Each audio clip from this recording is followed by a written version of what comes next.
Bonjour, je reçois un nombre important de messages d'étudiants qui ont commencé le laboratoire sur la pile réelle et qui me demandent des conseils pour programmer la feuille Excel correctement sans avoir à faire face à un problème important là, de loop. Je vous explique le principe. Là. Si vous faites la feuille Excel pour le laboratoire pile réelle, vous allez vous ramasser avec un paquet de colonnes sur la feuille que je vous présente maintenant. J'en ai seulement fait quelques-unes. Probablement que vous en avez d'autres. Entre autres, la tension aux bornes de la pile. Vous devriez aussi avoir la puissance produite. Moi, j'ai seulement mis la puissance dissipée. Vous devriez avoir le temps, un paquet d'autres colonnes. Là. Moi, j'ai seulement mis des colonnes importantes pour vous montrer comment vous sortir des boucles de redondance. Ça, c'est un message d'erreur qu'Excel va vous donner si vous essayez de calculer, par exemple, la résistance R qui dépend de la température, T, mais la température elle-même dépend de la chaleur produite, Q, qui, elle, dépend de la puissance, et la puissance dépend de O, R aussi. Et là, vous vous trouvez avec un problème parce qu'Excel essaie de calculer la valeur de la cellule qui contient R0, mais comme R dépend de T, qui dépend de Q, qui dépend de P, qui dépend de R se trouve à dépendre de lui-même.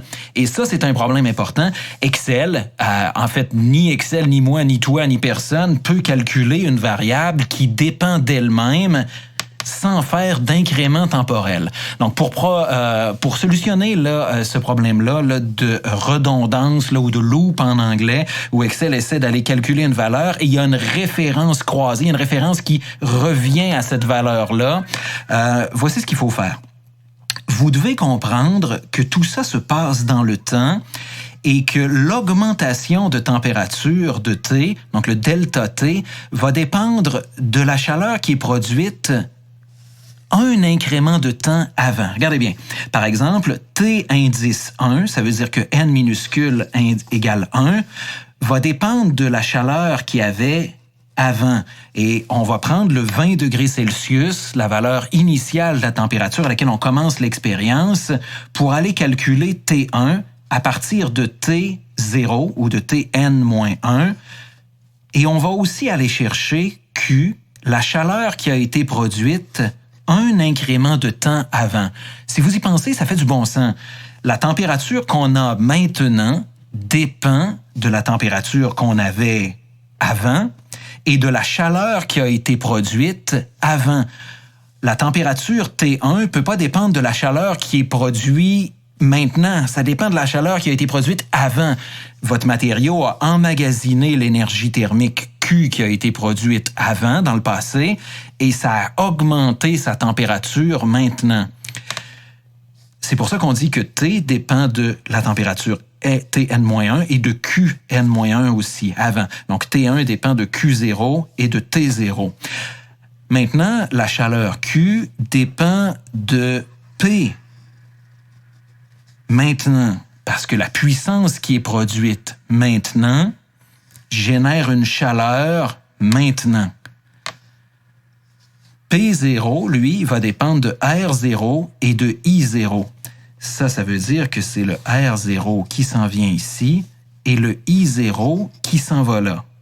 Correct. Et on vérifie qu'on n'a rien d'autre. Tout a été utilisé sur la ligne.